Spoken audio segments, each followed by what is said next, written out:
कॉलेजच्या फीसाठी पैसे कमी पडत होते म्हणून सागर चिडला होता. तो ताटावरून उठला आणि म्हणाला, बाबा, तुम्हाला माझी काहीच पडलेली नाहीये. साधे 5,000 रुपये तर मागितले होते. बापाने सदाशिवने गुपचूप खाली पडलेल्या भाकरीचा तुकडा उचलला, तो कपाळाला लावला आणि शांतपणे म्हणाला, बाळा, तुझ्या पायात बूट असावेत म्हणून मी गेली 5 वर्ष स्वतःच्या पायाला चपला नाहीत घातल्या रे. अनवाणी चालतोय जेणेकरून तुझ्या नशिबाला काटे टोचणार नाहीत. पण तुला माझ्या पायातल्या भेगा दिसल्या, त्यामागचं प्रेम नाही दिसलं. सदाशिव एका खाजगी कारखान्यात कंत्राटी मजूर होता. हातावरचं पोट, गावातील एक वडिलोपार्जित मिळालेला जमिनीचा तुकडा त्याचा अभिमान होता. तो त्या जमिनीच्या तुकड्याला स्वतःला वडिलांची आठवण समजत होता. घरी बायको आणि मुलगा सागर. सागर अभ्यासात हुशार होता, त्याला इंजिनियर व्हायचं होतं. सदाशिवचं स्वप्न होतं की आपल्या मुलाने साहेबासारखं खुर्चीत बसून काम करावं, आपल्यासारखं उन्हातानात राबू नये. दिवाळीचा सण होता. सागर 10वीत होता. त्याला नवीन जीन्स आणि टी शर्ट हवा होता. सदाशिवने ओव्हरटाईम करून पैसे जमवले आणि सागरला नवीन कपडे घेऊन दिले. सागरने आनंदाने विचारलं, बाबा, तुम्ही नाही घेतले नवीन कपडे? तुमचा सदरा तर खांद्यावर फाटलाय. सदाशिव हसून म्हणाला, अरे, तो फाटका नाहीये, फॅशन आहे ती. आणि तसंही मला जुन्या कपड्यातच मोकळं वाटतं. नवीन कपडे अंगाला टोचतात. सागरला खरं वाटलं, पण त्या रात्री सागरने पाहिलं, सदाशिव त्या फाटक्या सदऱ्याला सुई दोऱ्याने शिवत होता, कारण थंडीत त्यातून हवा आत येत होती. सागर 12वीत असताना सदाशिवला छातीत कळा यायच्या. डॉक्टरांनी काही महागडी औषधं आणि चाचण्या सांगितल्या होत्या. त्याच वेळी सागरच्या क्लासेसची फी भरण्याची तारीख आली. सदाशिवने मेडिकल स्टोअर समोरून औषध न घेता तसाच परत फिरला. घरी आल्यावर बायकोने विचारलं, औषधं आणलीत? सदाशिव खोटं बोलला. अगं, डॉक्टर म्हणाले काही झालं नाहीये, ऍसिडिटी आहे फक्त. गरम पाणी प्यायलं की बरं वाटेल. त्या पैशातून त्याने सागरची फी भरली. त्या रात्री सदाशिव खोकत होता, छातीत दाबून कूस बदलत होता, जेणेकरून सागरच्या अभ्यासात व्यत्यय येऊ नये. सागरला एका मोठ्या कॉलेजमध्ये ऍडमिशन मिळालं, पण डोनेशन आणि फी मिळून 3 लाख रुपये भरायचे होते. घरात फुटकी कवडी नव्हती. सागर रडू लागला, बाबा, माझं स्वप्न तुटणार. सदाशिवने त्याच्या डोक्यावर हात ठेवला. तू काळजी नको करू राजा, मी आहे ना.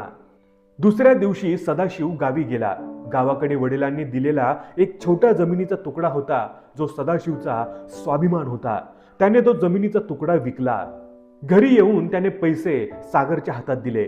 सागरने विचारले, बाबा, इतके पैसे कुठून आले? सदाशिव हसून म्हणाला, अरे, कंपनीतून मोठं लोन मिळालंय. साहेब खूप चांगले आहेत. सागरने त्या पैशाने शिक्षण पूर्ण केलं. त्याला कॅम्पस इंटरव्ह्यू मध्ये मोठी नोकरी लागली. तो शहरात गेला. 2 वर्ष गेली. सागर आता मोठा माणूस झाला होता. त्याच्याकडे गाडी, बंगला आणि नोकरी होती. कामाच्या व्यापात त्याचे गावी येणे कमी झाले होते.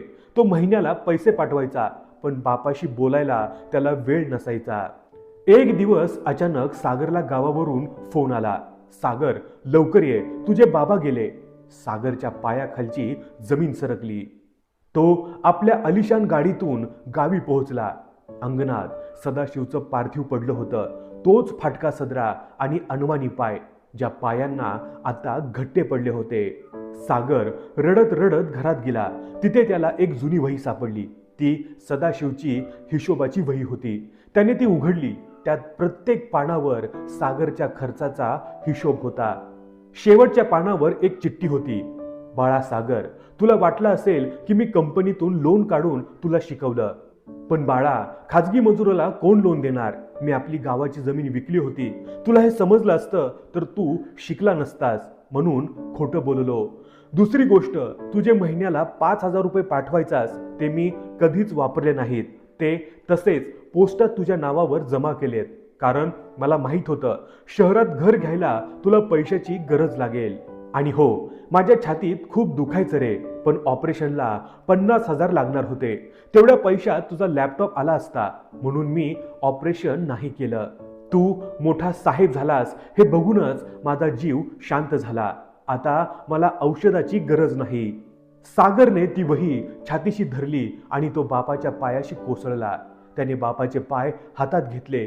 त्या भेगाळलेल्या पायांमध्ये काचेचे तुकडे रुतलेले होते. त्याला आठवलं, एकदा त्याचा बूट फाटला होता तेव्हा बापाने स्वतःच्या पायातील चप्पल काढून त्याला दिली होती आणि स्वतः भर उन्हात अनवांनी चालला होता. आज सागरकडे करोडो रुपये होते, पण ज्या बापाने स्वतःचं काळीज विकून त्याला उभं केलं होतं, त्या बापाला वाचवायला तो असमर्थ ठरला होता. लोक म्हणत होते, म्हातारा गेला, सुटला. पण सागरला माहीत होतं, बापाने मरण स्वीकारलं होतं फक्त पोराचं जग सजवण्यासाठी. त्या दिवशी सागरने ठरवलं, तो पुन्हा कधीच बूट घालणार नाही. जोपर्यंत बापाच्या पायातल्या त्या भेगांची जाणीव त्याला होत राहील, तो अनवाणीत चालेल. बापाचं प्रेम कधी दिसत नाही, कारण ते शब्दात नसतं, तर घामाच्या थेंबात आणि निमूटपणे सोसलेल्या कष्टात असतं. मित्रांनो, या व्हिडिओबद्दल तुमचं मत काय आहे हे आम्हाला कमेंट करून जरूर कळवा.